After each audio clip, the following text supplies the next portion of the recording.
Yeah. So obviously the speech was a little tough to write, but yeah, before I get into the bulk of it, I just wanted to mention one little quick showed how much my mom meant to Raj. So it was about 6 weeks ago, and they'd come into the Fernwood for dinner, and my dad had calculated that they'd been married for 33 years, and he calculated that they were getting ready for bed one night, and he said, "You realize we've done this like 7,500 times."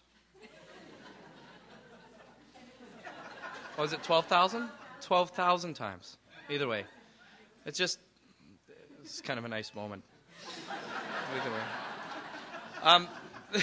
So getting into it. This room and everybody here, it just absolutely defines what Raj was about. Like, there's nothing he enjoyed more than getting people together for whatever reason, to hang out, to get to know each other. He just absolutely loved it, and the sense of community that it brought. He just couldn't get enough of it, and it just strived the last 10 years. That was his entire focus, which is fantastic. He was a magnet, and everybody who had the chance to meet him just was drawn to him. Whether it was from doing a block party or a broom pull or green drinks or one of the countless events that he organized and set up. So, the big question, what was it like to grow up with Raj? Or Rajneesh, as we called him. It was interesting. He was a quirky guy. He was always in for a laugh, always upbeat. But one of the big things that sticks out with me is you couldn't take him anywhere. It was almost irritating at the time. You go somewhere, you go anywhere, whether it's a teller at a grocery store, or the guy who's pumping your gas, or whatever it is, and he'd hit you with the two questions. And I'm sure that most people have heard these before. You just straight up say, "Hey, what's your story?" And he'd stop and listen. And he didn't know who this person was.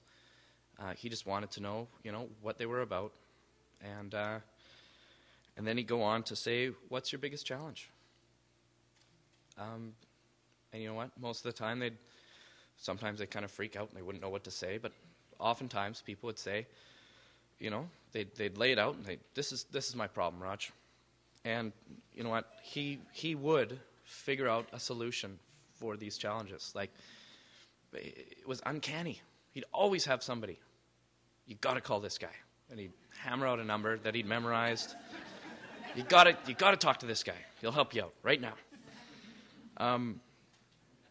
Yeah. So that was nice. Kind of a motto that we had growing up was a family motto was bad news, good news. And out of anything bad that happens, there's always a positive spin on it. And that has been true time and time again. Like, just look at this. Like, Raj is gone, yes, but look at all the love we have here. Look at all the good friends, and it's awesome. He'd be pleased. Little thing when I... just to kind of define the kind of guy he was and the guy he wanted me to be. Obviously, as a kid, I wanted allowance. I wanted some money. I wanted some candy, whatever it was, a new bike, doesn't matter. But he'd have a list of chores. It would be posted on the fridge. A bit of a checklist, whether it was the lawn or laundry or whatever it was. But always the last thing on that list, and it was in italics, and it was big and bold. It would always be for me to go up to him and say, "What can I do for you?" Because he's always that guy. He was always the guy who, what could he do for you? And so he kind of trained me into doing that. And I caught myself doing that the other day with Mom. And I had no control. And basically, as a dad, like, absolutely unwavering support in anything I've ever done, I guess will ever do. Like, never questioned. Which gets into the next thing.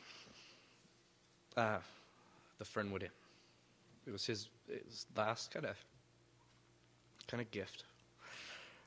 Growing up, I had no real idea what he did for a living. He'd take off, he'd be gone for, 12 hours a day, 15 hours a day, and he'd come back with these stories about these business tycoons doing this and that, and, I really didn't have a concept of what was going on. And I guess it was about a year ago. I said, Dad, I want to buy a pub with my friends. Which might sound crazy.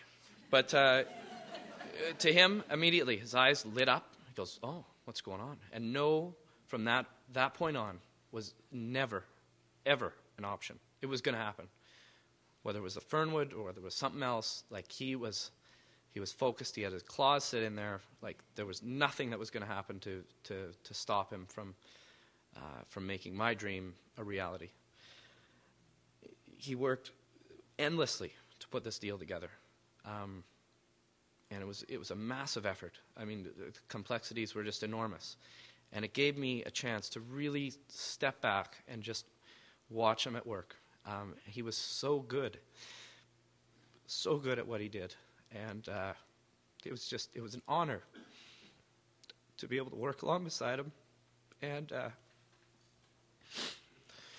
just soak it all in. And, the stuff I learned in those 6 months putting it together, like I'll never forget it. It was awesome. A great experience. Through the whole thing, he always said, expect the unexpected.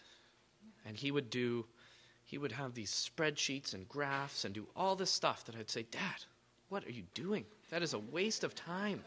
Like, let's get on with it. And you know what? Something would always happen. It was like, bang, something happened. And he'd pull it out and he'd kind of have this little proud look. And see? I told you.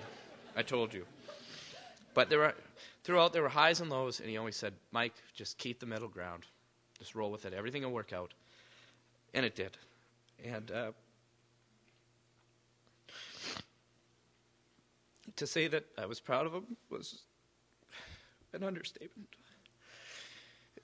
And I just wanted to say that I just wanted to thank him, because he is here right now. I just wanted to thank him for making me the man that I am today. To Raj.